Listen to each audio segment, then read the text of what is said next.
کسی شخص میں ہو اور اس کا باوصول ہونا، وزادار ہونا، استقامت والا ہونا، حق پہ ڈٹنا، یہ بھی ظاہر ہے۔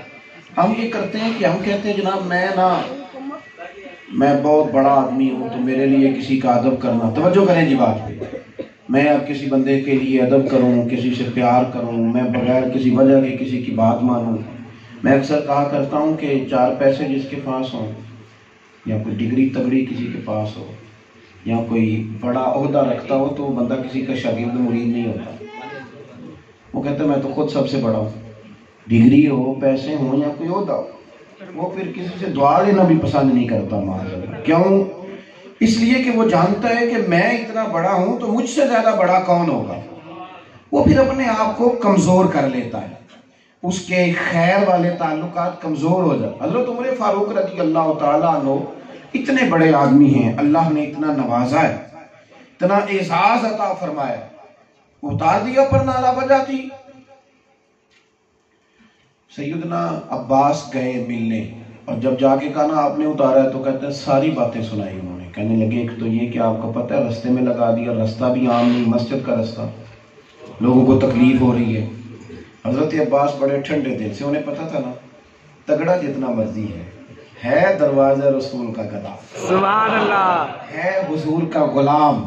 اعلیٰ حضرت فرماتے ہیں میں خانہ زاد کہنہ ہوں، صورت لکھی ہوئی، میں خانہ زاد کہنہ ہوں، صورت لکھی ہوئی، بندوں کنیزوں میں میرے مادر پدر کی۔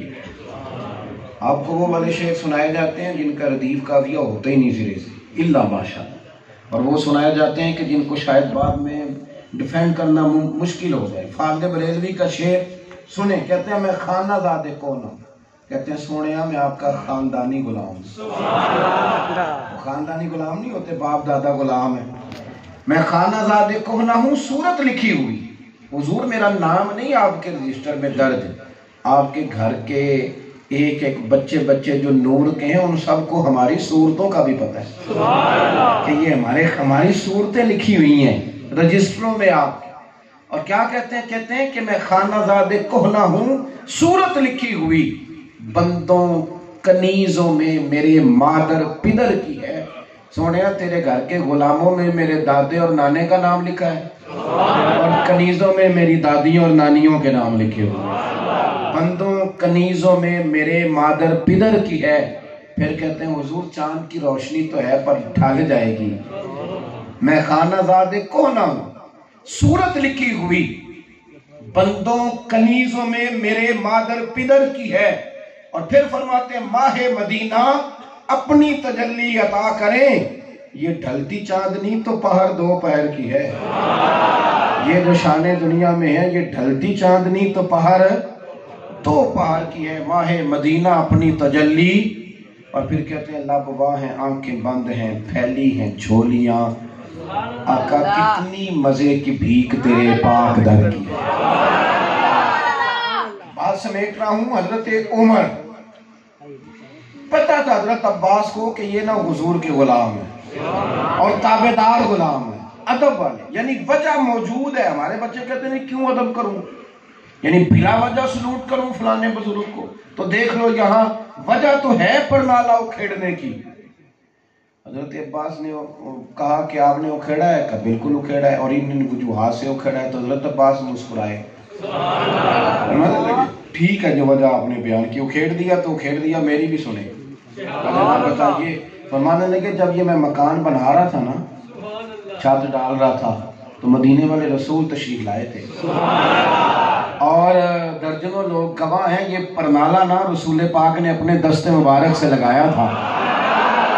عمر اکھیڑ دیا آپ نے، ٹھیک ہے آپ نے وجہ بیان کی، لگایا حضور نے تھا۔ یہ بات کہہ کے نا تو آگے حضرت عباس نے کچھ نہیں کہا، آپ سمجھ لیں بات۔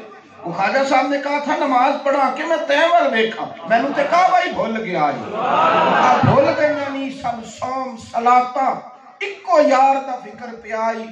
کوئی جملہ نہیں کہا، جناب عباس کہہ کے پلٹے، جناب عمر پیچھے روتے ہوئے دوڑے، حضرت عمر روتے ہوئے دوڑے، اور پھر فاروق اعظم شہنشاہ عدل و انصاف حضرت عمر فاروق کہنے لگے حضرت عباس سے کہ میں جھکتا ہوں، آپ میرے کندھوں پہ چڑھیں اور چڑھ کے پرنالہ دوبارہ لگائیں، جس کے کپڑوں کو گویا مٹی لگتی ہے لگے، کیچڑ لگتا ہے تو لگے، اس پرنالے کا ادب کیا جائے گا، کیونکہ یہ مدینے والے محبوب کے دست مبارک سے لگا ہوا ہے۔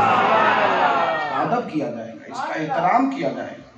مسجد نبوی شریف میں نا باب السلام سے آپ داخل ہوں تو اس طرف ایک دروازہ ہے، اس کو خوخہ صدیق اکبر کہتے ہیں۔ کبھی چلے گئے آپ، وہ دروازہ بند نہیں ہوتا، اس کے آگے نا وہ کنات لگائیں تو لگائیں، ویسے وہ پھاٹک آپ کو کبھی بند۔ حضور نے فرمایا مسجد نبوی میں بہت سارے صحابہ کے دروازے کھلتے، حضور نے فرمایا سارے بند کر دو، ابو بکر والا نہ کرنا۔ کہہ دیا تو کہہ دیا۔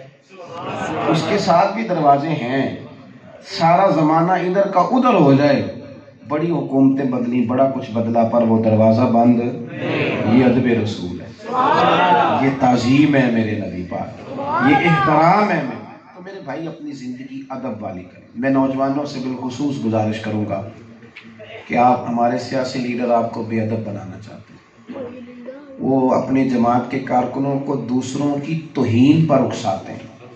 آپ کسی سے رائے کا اختلاف ضرور کریں، لیکن جو بات ہے صرف اتنی کریں، کسی کی ذاتیات پر اتر کر کبھی کسی کی توہین نہ کریں۔ ابو جہل نے معاذ اللہ حضور کے بارے میں بڑی شرنگیزی کی، کہا جادوگر ہیں، ساحر ہیں، اور یہاں تک کہا اپنے آپ کے چچا سے آ کے کہ دولت چاہتے ہیں تو ہم دیتے ہیں، اقتدار چاہتے ہیں تو دیتے ہیں، آپ کو کتابوں میں ساری چیزیں ملیں گی۔ بڑے عجیب جملے کہے۔ وہ ظالم بھی تھا، لوگوں کا مال دباتا تھا، حضور نے بھی کئی لوگوں کا مال بازیاب کرایا۔